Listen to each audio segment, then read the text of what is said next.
रत्नागिरीत मुंबई गोवा महामार्गावर भीषण अपघात झालाय। अंजनारी घाटात एक खासगी बस दरीत कोसळली आहे। या अपघातात 2 जण जागीच ठार झाले असून 40 जण जखमी झालेत। या जखमींना उपचारासाठी लांजातल्या रुग्णालयात हलवण्यात आलंय। दरम्यान दरीत पडलेली बस काढण्याचे प्रयत्न सुरू असून मुंबई गोवा महामार्गावर वाहतूक कोंडी झाली होती। आता मात्र ही वाहतूक कोंडी सुटलेली आहे। गेल्या 3 तासांपासून या मार्गावरची वाहतूक ठप्प होती।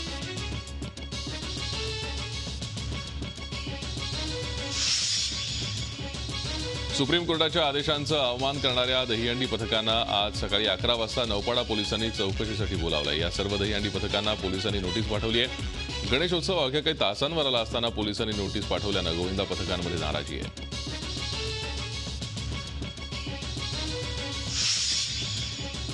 एसटी कर्मचाऱ्यांना बाप्पा पावलाय। एसटी कर्मचाऱ्यांच्या महागाई भत्त्यात वाढ करण्याचा निर्णय परिवहन मंत्र्यांनी घेतलाय। त्यामुळे कर्मचाऱ्यांचा महागाई भत्ता 119 वरून 125% इतका होईल।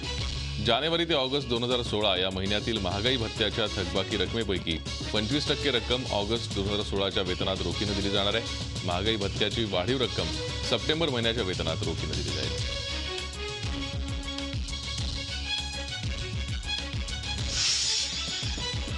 बच्चे कंपनीसाठी खुशखबर। चित्रपटातील पांडा चेंबूरच्या गणेश तासांवर येऊन ठेपलाय।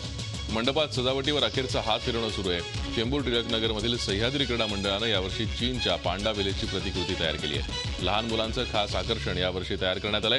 चित्रपटसृष्टीतील कला दिग्दर्शक प्रसोनजीत चंदा यांनी हे विलेज साकारलंय। याच विलेजचं काम आता 95% पूर्ण झालंय। गणपती सण अवघ्या काही तासांवर येऊन ठेपला असताना कोकणवासियांना आपल्या गावी जाता यावं म्हणून महाराष्ट्र राज्य परिवहन महामंडळानं बसेसची विशेष व्यवस्था केली आहे। कुर्ला एसटी डेपोमध्ये पुणे, मुंबई, औरंगाबाद, नाशिक विभागातून जास्तीच्या बस मागवण्यात आल्या आहेत। 1100 बसेस यासाठी सोडण्यात येणार असून त्यातून 60,000 कोकणवासी आपल्या गावी जाणार आहेत।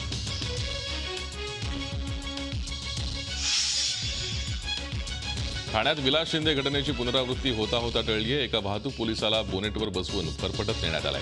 नरसिंग महापुरे असं या पोलीस हवालदाराचं नाव आहे। गाडी चालक योगेश भांबरेनं महापुरे यांना जवळपास अर्धा किलोमीटरपर्यंत फरफटत नेलं। योगेश भांबरे या मध्यधुंद अवस्थेत असल्याचं समोर आलंय। रिक्षा चालक आणि स्थानिकांच्या मदतीनं महापुरे यांचा जीव वाचलाय।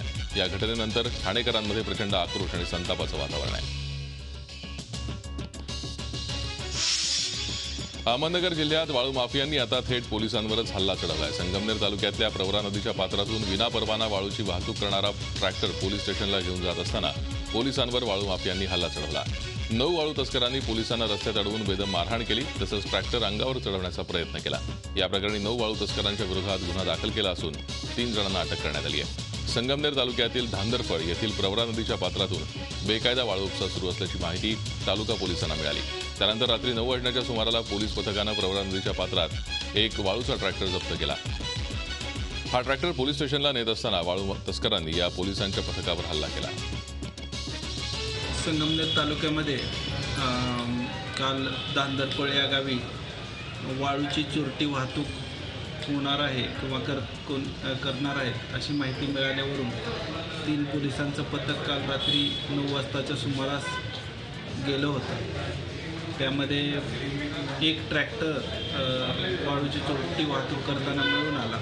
त्या पथकाने त्यांच्यावर कारवाई करून ट्रॅक्टर ताब्यात घेतलं।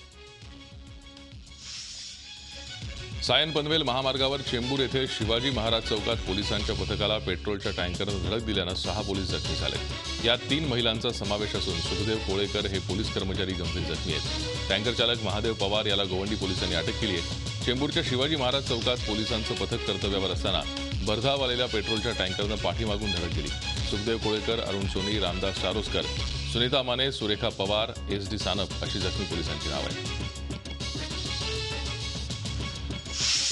पोलिसांवरील वाढत्या हल्ल्यांच्या निमित्तानं आणखी एक गोष्ट समोर आली आहे। याच वर्षी फेब्रुवारी महिन्यात ठाण्यातल्याच महिला वाहतूक पोलीस सीमा काळे यांना तत्कालीन शिवसेना शाखाप्रमुख शशिकांत कालगुडेनं मारहाण केली होती। पोलिसांनी त्याला अटक करून त्याच्या विरोधात तातडीनं आरोपपत्र दाखल केलं। मात्र या प्रकरणी विशेष सरकारी वकील देण्याचं आश्वासन अजूनही पूर्ण झालेलं नाही। तसंच जलदगती न्यायालयात हा खटला चालवण्याची मागणीही पूर्ण झालेली नाही। या प्रकरणाची मुख्यमंत्र्यांना माहिती दिल्यानंतर त्यांनी राज्यात होत असलेल्या पोलिसांवरील हल्ल्याच्या घटनांची गंभीर दखल घेतली आहे। वाहतूक पोलिसांवरील हल्ल्यांची प्रलंबित असलेली प्रकरणं तातडीनं निकालात काढण्यासंदर्भात आपण उच्च न्यायालयाच्या मुख्य न्यायाधीशांशी चर्चा करणार असल्याची माहिती मुख्यमंत्र्यांनी झी 24 तासला दिली आहे। पोलीस कर्मचारी कुटुंबातील महिला सदस्यांनी मनसे अध्यक्ष राज ठाकरे यांची भेट घेतली। यावेळी पोलीस कुटुंबियांनी राज ठाकरे यांच्याकडे आपली कैफियत मांडली। पोलिसांना संरक्षण, नोकरीवरील ताण, सुट्ट्या, घराचा प्रश्न या संदर्भात पोलीस कुटुंबियांनी नाराजी व्यक्त केली। या संदर्भात पोलीस आयुक्तांशी आधीच चर्चा केल्याचं राज यांनी या कुटुंबियांना सांगितलं। पोलिसांच्या समस्यांबाबत ते काय निर्णय घेतात यासाठी 15 दिवस वाट पाहणार असल्याचं त्यांनी म्हटलंय। अन्यथा 15 दिवसानंतर भूमिका मांडणार असल्याचं राज यांनी स्पष्ट केलंय। अॅट्रॉसिटी कायद्याबाबत पवारांनी आपली भूमिका स्पष्ट मांडावी। राज्याला पवार निधी नेमकी माहिती आहे असं म्हणत उद्धव ठाकरेंनी शरद पवारांवर टीकेची तोफ डागली। या संदर्भात विधिमंडळाचं विशेष अधिवेशन घ्यावं असं उद्धव ठाकरे म्हणाले। अॅट्रॉसिटीचा हत्यारासारखा सर्वाधिक वापर झाल्याचं पवार म्हणतात, पण राज्यात जास्तीत जास्त काळ आघाडीचं सरकार होतं। याचा अर्थ या सरकारच्या काळातच या कायद्याचा हत्यारासारखा वापर झाला का असा सवाल त्यांनी विचारला। वरळीतले पोलीस कॉन्स्टेबल विलास शिंदे हुतात्मा झाले त्याविषयी पवार काही बोलत नाहीत, पण आयसिस विषयी कळवळा व्यक्त करतात। पोलीस रस्त्यावर शहीद व्हायला आहेत का असा प्रश्नही उद्धव ठाकरे यांनी विचारला। तेच पवार साहेब, आपल्या इथे जो विलास शिंदे एक हवालदार मारला गेला त्याच्याबद्दल का काही बोलत नाही? आणि मग आयसिसचा हा जो काही प्रकार आहे त्याच्याबद्दल शरद पवारांना कळवळ येत असेल तर आपल्या कायद्याच्या रक्षकांबद्दल त्यांना का नाहीत? त्याच्यावरती झालेल्या हल्ल्याबद्दल त्याचा निषेध का नाही करत? आणि एकूणच मला असं म्हणायचं की जे काही तथाकथित मानवतावादी आहेत, मग ते फेक एन्काउंटर किंवा अशा बाबतीमध्ये हिरारीने पुढाकार घेतात, ते एका पोलिसाच्या या हत्येच्या बाबतीत मूग गिळून गप्प का बसतात? सिंचन घोटाळ्याप्रकरणी आणखी एक गुन्हा दाखल झालाय। कोंढाणे धरण प्रकल्प अनियमिततेप्रकरणी ठाण्यात गुन्हा दाखल करण्यात आलाय। 6 अधिकारी आणि कंत्राटदार खत्री यांच्या विरोधात हा गुन्हा दाखल झालाय। या प्रकल्पाला तत्कालीन जलसंपदा मंत्री सुनील तटकरे यांनी मंजुरी दिली होती। त्यामुळे पहिल्यांदाच सिंचन घोटाळ्याप्रकरणी तटकरे एसीबीच्या चौकशीच्या फेऱ्यात अडकले। तत्कालीन अधिकारी आणि एफए एंटरप्राइजेसचे खत्री ब्रदर्सवर हा गुन्हा दाखल करण्यात आलाय। कोंढाणे या पाटबंधारे प्रकल्पासाठी निविदा मागवण्यात आल्या होत्या। एफए एंटरप्राइजेसला कंत्राट मिळावं यासाठी एफए एंटरप्राइजेसचे निशार खत्री आणि खत्री ब्रदर्सनं बोगस कंपन्या स्थापन केल्या। अधिकाऱ्यांशी संगनमत करून पूर्ण निविदा प्रक्रिया बोगस केली आणि कंत्राट मिळवलं असं एसीबीच्या तपासात समोर आलंय। राज्याच्या धरणाच्या सुरक्षेचं ऑडिट करणाऱ्या धरण सुरक्षितता संघटनेचा धक्कादायक अहवाल समोर आला। यात 300हून अधिक धरणं धोकादायकतेच्या दुसऱ्या टप्प्यात आहेत। विशेषतः यात टेमघरही आहे। सर्वात धोकादायक आणि असुरक्षित कोकणातील आंबेघर धरण आहे। राज्यात सध्या तारळी आणि टेमघर सर्वात धोकादायक असल्याचं म्हटलंय। मात्र टेमघर आणि तारळी ही धरणं धोकादायकतेच्या दुसऱ्या श्रेणीत आहेत। टेमघर आणि तारळीसारखी आणखी 300 धरणं राज्यात धोकादायकतेच्या दुसऱ्या श्रेणीत आहेत। धोकादायकतेच्या पहिल्या श्रेणीतही राज्यातली धरणं आहेत, मात्र त्याकडे दुर्लक्ष होत आहे। धरणाच्या सुरक्षेसंदर्भात शासन गंभीर असून पुढील 2 वर्षात जास्तीत जास्त निधी खर्च करून सर्व धरणांची गळती थांबवण्यात येईल अशी माहिती जलसंपदा मंत्री गिरीश महाजन यांनी झी मीडियाशी बोलताना दिली आहे।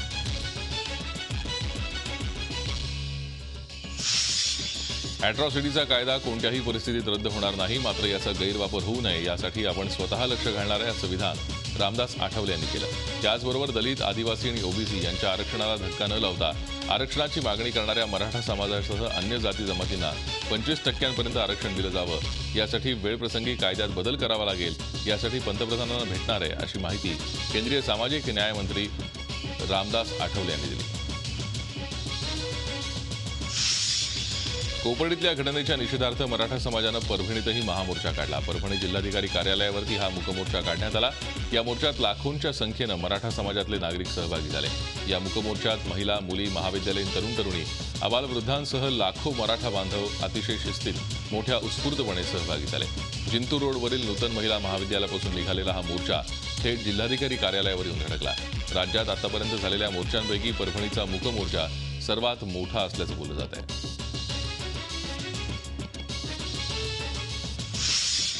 तुरुंगातून सुटका झाल्यानंतर सुरेश जैन यांनी राजकारणात पुन्हा सक्रिय होण्याचे संकेत दिले। समाजकारण हा स्थायी भाव असल्यामुळे पुन्हा लोकांमध्ये जाणार असल्याची प्रतिक्रिया त्यांनी व्यक्त केली आहे। तसंच 4.5 वर्ष तुरुंगात काढल्यानंतर आपल्याला स्वातंत्र्याचा अर्थ कळल्याची कबुलीही त्यांनी पत्रकार परिषदेत दिली। जैन यांच्या सुटकेनंतर जळगाव जिल्ह्यातली राजकीय समीकरणं नव्यानं तयार होणार आहेत। त्यामुळे जळगाव जिल्ह्यात पुन्हा एकदा खडसे विरुद्ध जैन असं सामना रंगण्याची चिन्ह आहेत। घरकुल घोटाळ्याच्या आरोपांमुळे गेल्या 4 वर्षांपासून जैन धुळे कारागृहात होते। सर्वोच्च न्यायालयानं जामीन मंजूर केल्यानंतर त्यांची सुटका करण्यात आली आहे।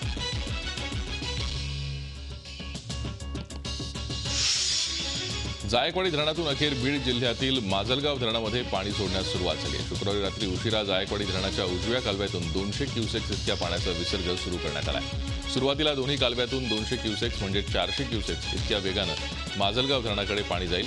या विसर्गामध्ये हळूहळू वाढ करण्यात येणार आहे।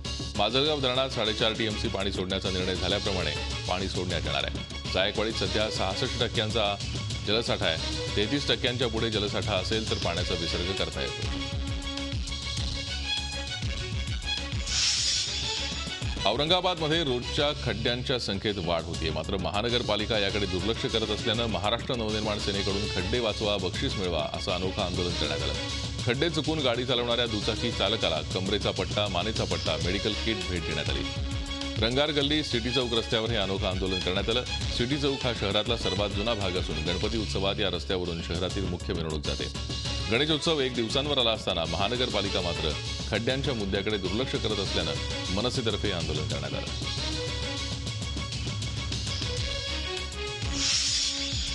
मुंबईतल्या अंधेरी एमआयडीसी भागातील धनलक्ष्मी सोसायटीत एका प्रेमी युगुलाचं शव मिळालंय। बंद फ्लॅटमधून येणाऱ्या वासानंतर पोलिसांनी दरवाजा तोडून हे शव पोस्टमॉर्टमसाठी पाठवलंय। घटनास्थळाहून पोलिसांना सुसाईड नोट मिळाली आहे। हे प्रेमी युगुल लिव्ह इन रिलेशनमध्ये राहत होतं। त्यांच्या लग्नाला घरच्यांचा विरोध होता म्हणून आत्महत्या केल्याचं या सुसाईड नोटमध्ये लिहिण्यात आलंय। या प्रकरणाचा पोलीस अधिक तपास करतायत। विरारमध्ये एका 19 वर्षीय मुलीची निर्घृण हत्या केल्याची घटना समोर आली आहे। विशेष म्हणजे प्रेम प्रकरणातून हत्या झाल्याचा कयास बांधताना हत्येमागचे हेलावणारं कारण समोर आलंय। मित्रानं मैत्रीत घात करत वासनेच्या आहारी जाऊन या युवतीची हत्या केल्याचं पोलिसांनी उघड केलंय। तुमचा आजार आयुर्वेदिक औषधांना बरा होईल असं पटवून देऊन नकली औषधं देऊन लाखो रुपयांची फसवणूक करणाऱ्या टोळीला ठाणे गुन्हे शाखेनं जेरबंद केलंय। त्यांच्याकडून वापरण्यात आलेली सर्व नकली औषधं जप्त करण्यात आली असून यामध्ये 2 आरोपींना अटक करण्यात आली आहे। तर त्याचा मास्टर माइंड स्वामी शिरकूर याच्यासहित आणखी 3 आरोपींचा पोलीस शोध घेत आहे। कल्याणजवळच्या मोहने गावात इयत्ता 9वीच्या वर्गात शिकणाऱ्या सार्थक पोहेकर याला परीक्षेत कॉपी करताना शिक्षकांनी पकडलं। इतर विद्यार्थ्यांसमोर त्याला चांगला चोप दिला। आपल्या सहकाऱ्यांसमोर झालेला अपमान त्याच्या जिव्हारी लागला आणि त्यानं दुसऱ्या दिवशी आई कामावर गेल्यावर राहत्या घरी गळफास घेऊन आत्महत्या केली। मुलांना आत्महत्या ज्या शिक्षकामुळे केली त्याच्या विरोधात गुन्हा दाखल करून त्याला कठोर शिक्षा करण्यात यावी अशी सार्थकच्या आईनं मागणी केली आहे।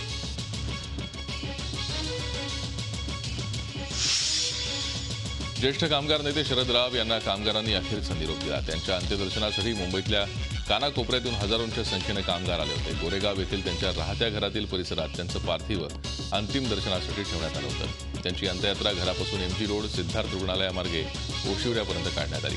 ओशिवऱ्यातील स्मशानभूमीत त्यांच्यावर अंतिम संस्कार करण्यात आले। यावेळी अनेक राजकीय नेते उपस्थित होते। पंतप्रधान नरेंद्र मोदी व्हिएतनाममध्ये दाखल झाले। इथे पंतप्रधानांचं शानदार स्वागत करण्यात आलं। पहिल्या टप्प्यात मोदींची राजकीय नेत्यांशी द्विपक्षीय संबंधांवर चर्चा झाली।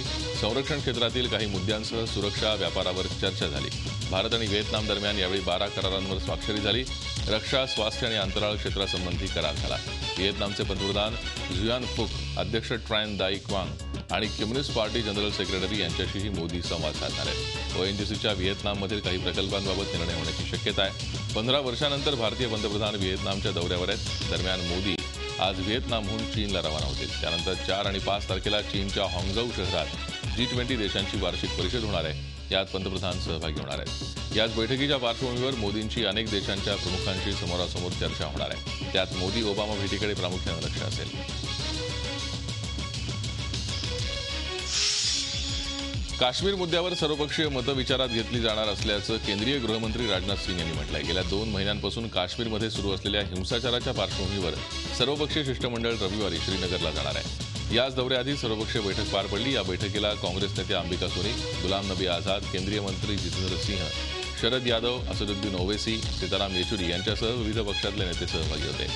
या बैठकीत विविध पक्षीय सदस्यांनी आपापली मतं मांडली। शिष्टमंडळ काश्मीरहून परतल्यानंतर पुन्हा एकदा सर्वपक्षीय बैठक बोलावण्यात येणार आहे।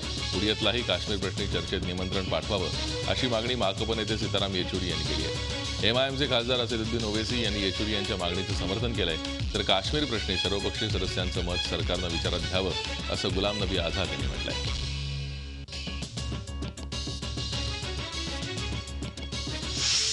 विजय मल्ल्याची 6,630 कोटींची संपत्ती ईडी अर्थातच अंमलबजावणी संचालनालयामार्फत जप्त करण्यात आली आहे. महाराष्ट्रात 200 कोटींचं फार्म हाऊस, बंगळुरूमध्ये 800 कोटींच्या मॉलवर ईडीकडून कारवाई करण्यात आली आहे. विजय मल्ल्याचे UBL, USLचे 3,000 कोटींचे शेअर्सही जप्त करण्यात आले.